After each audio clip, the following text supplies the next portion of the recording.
Hi, this is Laura. You often hear it said that people cannot be what they cannot see, or as one guest put it recently, we cannot build what we cannot dream.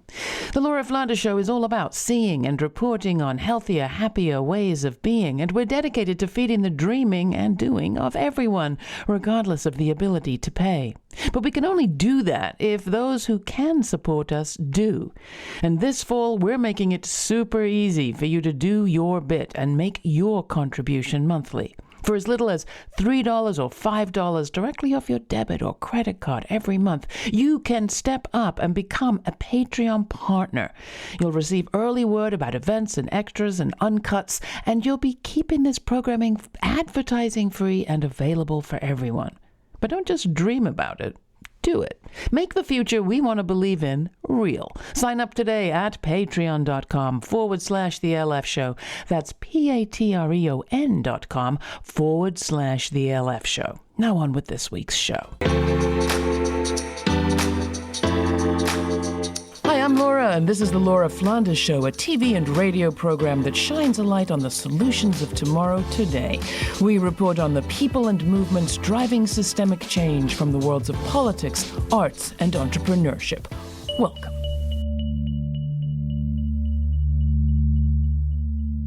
When Hurricane Ida hit the Gulf Coast this August, exactly 16 years after Hurricane Katrina, all eyes were on New Orleans' new levee system. The levees that failed so disastrously back then have been invested in and rebuilt in the years since. They didn't fail this time, and you could almost hear a collective sigh of relief. But MacArthur Genius Award-winning landscape designer Kate Orff believes that gray infrastructure like levees and floodgates and seawalls can only take us so far.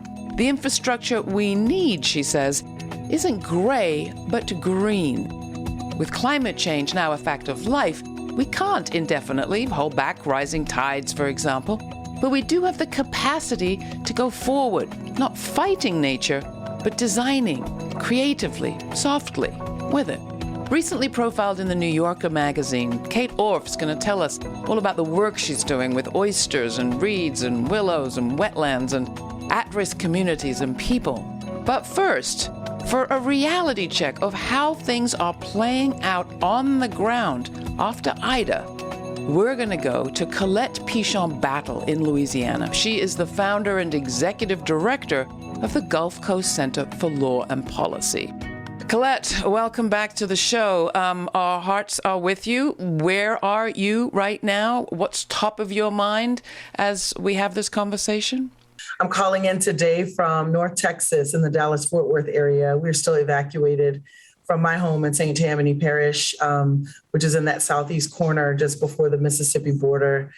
Top of mind right now is really just getting back to our home. We're hoping to leave early tomorrow morning. We've got information that our power is back on. We did stay through the storm and we watched the water rise. We watched the wind. It was a very intense and scary at times moment, but we were lucky that the flooding that could have been did not happen to us on the North Shore, as we call it. The problem was we were out of power, and on day 4 at about 113 on the heat index, waiting it out wasn't what we could do anymore. So I came here to Texas, where quite ironically, my mom evacuated from Katrina 16 years ago and now lives. And here's where we are today. So since Katrina, there's been all this talk about investing in the levee system and the tidal control systems that now kind of ring parts of the Gulf Coast. How has the investment been on the community side when it comes to infrastructure? The seawalls that have been built did mitigate flooding. But it's also important to acknowledge that the mitigation of flooding in places like Houma, Lower Terrebonne, and Lower Lafourche parishes, and places like Plaquemines Parish that are outside the levee system meant that some people got as much as 8 feet of water into their homes. Quite incorrectly, Hurricane Katrina is always sort of linked back to New Orleans as though the eye of the storm went over that city, but it didn't. It went just east of the city. It's important to acknowledge that Hurricane Ida went just west of New Orleans. So both times, the eye of the storm missing that city, the levees were not tested. And we shouldn't think that they were. I think the narrative is wrong. Great infrastructure is not what's going to save us from a global climate crisis. And what we're seeing now is just the beginning. And if at just the beginning, we're at 8 feet of water in people's houses and not really tested around big cities like New Orleans, I think we've got to stay alert and stay vigilant. Now, you always make the point when we talk that a healthy ecology is not just about the environment, it's also about law and policy and community and people. Talk a bit about what you mean when you say, a healthy ecology requires justice. The truth of the matter is right now in South Louisiana and some parts of Mississippi and even some parts of Texas, the government, corporations, other people are not around. Neighbors are having to help each other. What we need right now are laws that protect the people, not the corporations that are actually accelerating this climate crisis. That infrastructure bill, that reconciliation package, billions of dollars in for fossil fuels. We need our federal government to make laws and policies that invest in our people and our front lines. We have no more time to waste. Now, President Biden came out strongly talking about the Intergovernmental Panel on Climate Change report, saying, indeed, yes, we're at code red for the human race with respect to climate change. And so, folks, we got to listen to the scientists and the economists and the national security experts. They all tell us this is code red. He gathered, electric car manufacturers, unions, and also talked about the danger of sort of green gentrification, or at least it came up in the conversation. Talk about what you heard there that was encouraging and what gave you pause. I'm encouraged that we finally have a president who can say climate change is real and has real consequences. I'm less encouraged. I'm worried that we're, giving all of these words, but doing actions that are to the contrary. We don't yet have an administration that's putting the people before these fossil fuel companies make their profit. We don't yet have decision makers. I mean, we're watching some of these senators and representatives halt and take out climate portions so that the bill can, the bills that are in front of Congress right now can pass with a bipartisan support. What I'm seeing is an investment into ensuring that the fossil fuel company doesn't lose its profits, or that we make sure that we stay friends with the very root causes of the problem. But we've got to change. This is not about transition. This is about transformation. It's time right now to consider, what does it look like to provide food and housing and transportation and education for everyone, and let the profit margins be made off of luxury items and luxury things. But the basic elements of human existence and human dignity should not be up for profit, certainly not in the midst of a tragedy. And this green building and the green washing, when it's rooted in capitalism, it cannot work. When it's rooted in collective community power, it can save us. There have been, on the other side of the equation, extraordinary mutual aid networks that have built up over the months of COVID. Many of them were there after Katrina, maybe endured and revived themselves to address the pandemic. How are people actually meeting needs that are not being met by corporations or governments right now? And how can viewers and listeners, if they want to find out more, do that? You can't put a dollar amount on culture. You can't put a dollar amount on trust. And this is what communities have intact. We've got to invest in the front lines. We've got to invest in the communities. We've got to invest in the people who know, trust, and love the people around them. I've got a neighbor. People are often confused how we're friends. They have very different political views than I do. My neighbor has been watching my house every day. I get daily updates on what's going on. I ask them if they need me to bring gas back. This is how this is going to work. And it's going to require us to bring our nation together with something not rooted in fear, but rooted in love and abundance. We can do it if we try. We've got to value everyone equally. We've got to get rid of this economic system that is about extraction and not sustainability. And maybe, just maybe, if we act quickly as a nation, this won't be a code red for us. But I fear we're getting very close to that line. From the Gulf Coast, we go now to the New York region, where the remnants of Hurricane Ida did damage too. There, landscape architect Kate Orff was watching the hurricane approach with a sense of déjà vu.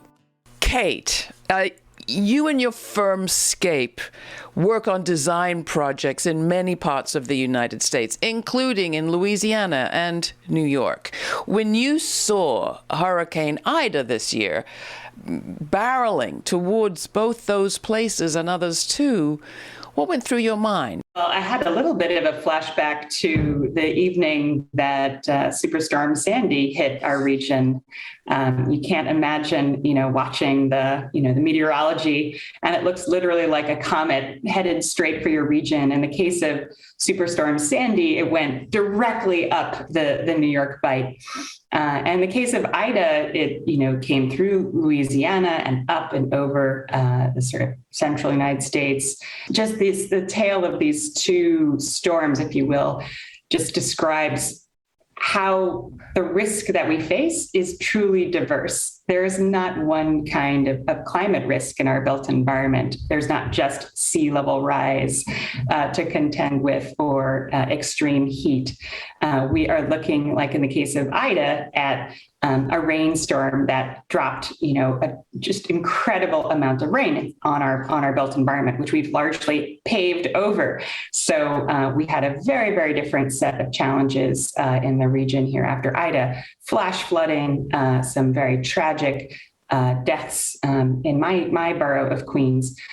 People living in basement apartments, actually that were located or that are located in a former lake. So we've covered up much of our nature-based infrastructure and we filled it in, and now we are living with the risks that we have built.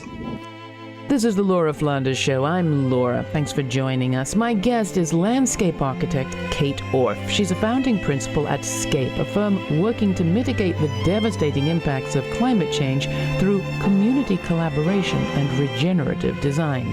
She's a professor at Columbia University's Grad School of Architecture, Planning and Preservation, where she directs the Urban Design Program. And earlier this time, I spoke with Colette Pichon Battle, founder and executive director of the Gulf Coast Center for Law and Policy.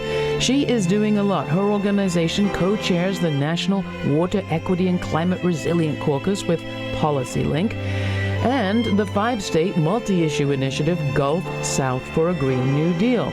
So you're going to want to hear my full uncut interview with Colette, which you can do at our website, lauraflanders.org, and explore all of our audio exclusives right there.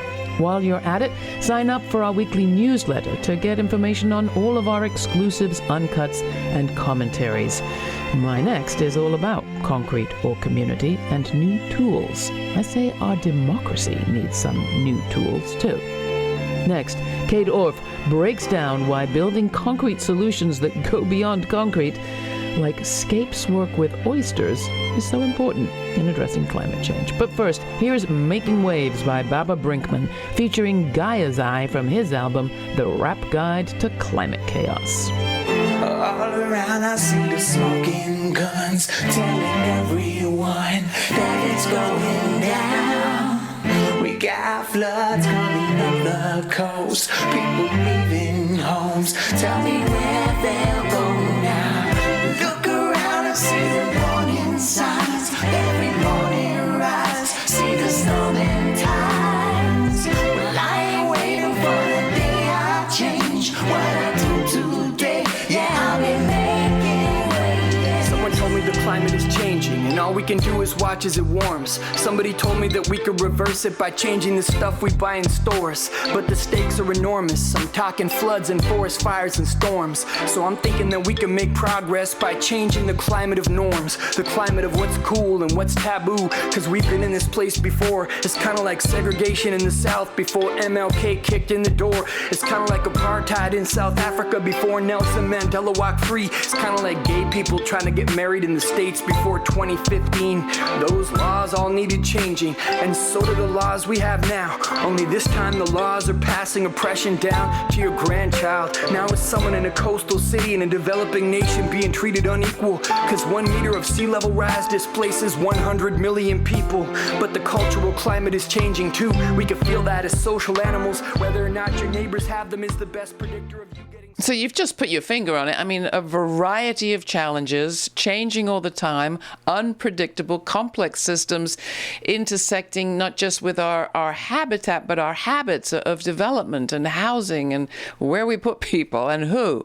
Talk for a minute about how that relates to the point that I hear coming across from you so strongly, that one solution, particularly a built concrete type solution, won't be all we need to deal with climate change. And instead, we need this kind of collaborative approach where we work with nature for something that you call regenerative design. Absolutely. I feel like maybe, 1927 was a seminal time for America. We had major floods in the Mississippi River area, and there was a big movement to build levees and pull in great infrastructure up and down the Mississippi River system. And that kind of set into motion this approach, which was like, build a wall, and then if it floods, just build it higher, spend more money and more money to kind of try to reduce risk by securing, this through edges, through hard infrastructure, kind of like trying to lock natural systems in place.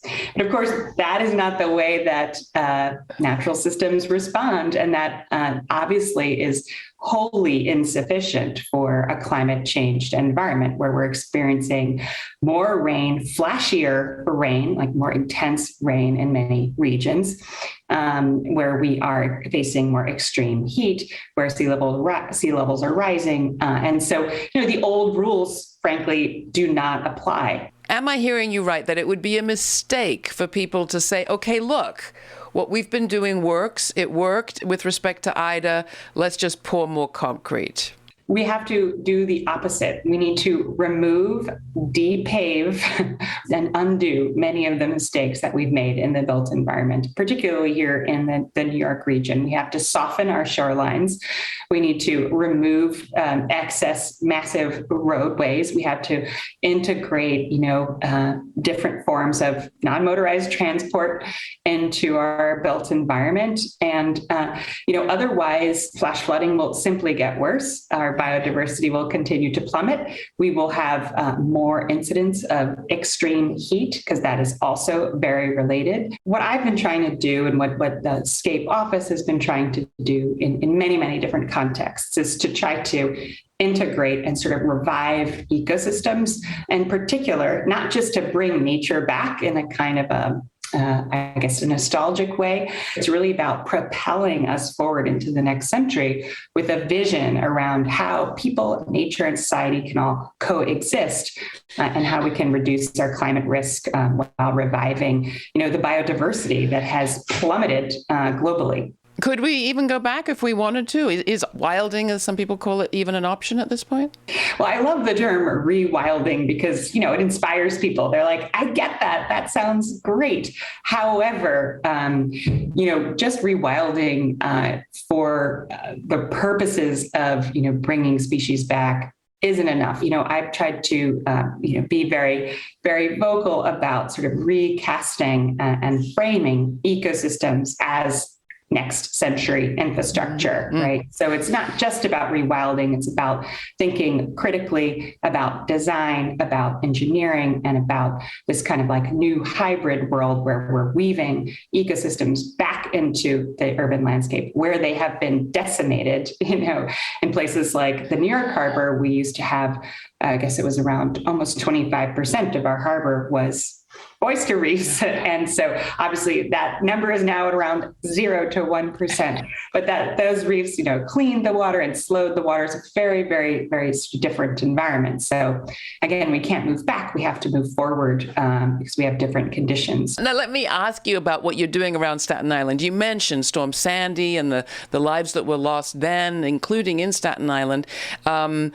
That drew your attention to an area that you've been working in a pretty focused way ever since. And your work has reached a kind of tipping point, it seems to me, or a real historic moment. Talk us about what these living breakwaters are and what is happening right now. And will it go ahead after what we've just seen? We're leading a project called Living Breakwaters, which is a sort of a chain of breakwaters that are seeded with oysters with the Billion Oyster Project. And they clean the water, they slow down the water, they kind of take that dangerous wave action out of the equation. They help replenish beaches and reduce erosion. So that protective cushion of a thick beach is there for Tottenville, the community onshore. But they're also designed in such a way to foster critical structural habitats. There's a big social component to the project too. It's really around, it's almost like a community organizing project. It's designed to kind of bring educators to the shoreline and to promote citizen science in the form of reef monitoring and oyster gardening. It's a different model than what we started with, which is like, let's build a wall and, put $1 billion and throw $1 billion in this one tiny thing that may or may not help and that may or may not account for the very dynamic environment that we find ourselves in. Let's kind of focus on ecological infrastructure, social infrastructure, readiness, preparedness, and financial tools, spatial tools. We have to use more tools in the toolbox. Right now, we are thinking about the future with the tools of the last century. And so I think, this way is really the way to proceed. The complexity that you describe, and you've been describing so far, is nothing ordinary. I mean, you're talking about a complexity of climate and of coastline, but also of players and stakeholders. How does this actually happen? How did it happen in Staten Island? It is incredibly complex. In fact, it's probably too complex at this moment. We need to break through the layers of government and begin to pilot these projects as soon as possible because they take time and they take a lot of energy. So Living Breakwaters was funded through a very modest federal grant centered around innovation and infrastructure. So it was funded by the federal government. It is being delivered by the governor's Office of Storm Recovery, Governor of New York. And but it really involved quite a cross section of federal in terms of the Army Corps, state, and local governance, all kind of rallying around this concept and this intervention because it improves, safety, it reduces risk, and it's really investment in the next generation. This is a big year, though, for initiatives like this one. It's a big year for SCAPE, your firm, as you've described it, but potentially for the country, given the large federal infrastructure package that's in the offing and the talk, at least, about spending trillions of dollars on infrastructure and resilience. What do you think that could make in the way of a difference, that kind of spending? Is there other legislation that you've also got your eye on? And what would be your best case scenario outcome of this moment? We have a dwindling window to act. We desperately need a very robust infrastructure bill to pass. And we cannot spend the money on this infrastructure bill on widening roads and on carbon intensive forms of infrastructure. We have to do truly the opposite. And so I'm incredibly hopeful, and I'm hopeful that in the bill, there is a sort of language in there around nature-based infrastructure. I'm truly hopeful that these projects can be kind of moved front and center. Also, Laura, you asked me about what else I'm interested in. I do feel like the Civilian Conservation Corps concept has tremendous potential. So the Civilian Conservation Corps was, I think, what we had in the 30s, right? This time it's a climate corps, is that right? Yes, the Civilian Climate Corps. And I'm so excited about the potential of the Climate Corps to be tied to this infrastructure bill. That would be a dream job for me, which would be to, kind of link these two things up, because we do need to invest in infrastructure, but we also need to invest in science-based learning and hands-on. I mean, I think about what, the Living Breakwaters project represents, which is integrating, the seeding of the reef by school children, eighth graders, middle schoolers and high schoolers, and think about the tremendous potential of integrating the next generation who want to participate. Colette talked about the ecosystem requiring an ecosystem of justice along with an ecosystem of a habitat that works. In relation to that, you've talked about the soft architecture of human behavior, which I think would kind of cover policy and practice too. Can you just elaborate a little bit on what you mean by that? And are there things that individuals can do? We need federal government action, but are there things that people can do to change their habitats, their habits, the soft architecture of our lives? We haven't sort of really broken through in terms of just making sure that everyone is aware of the risks that they face in their immediate environment.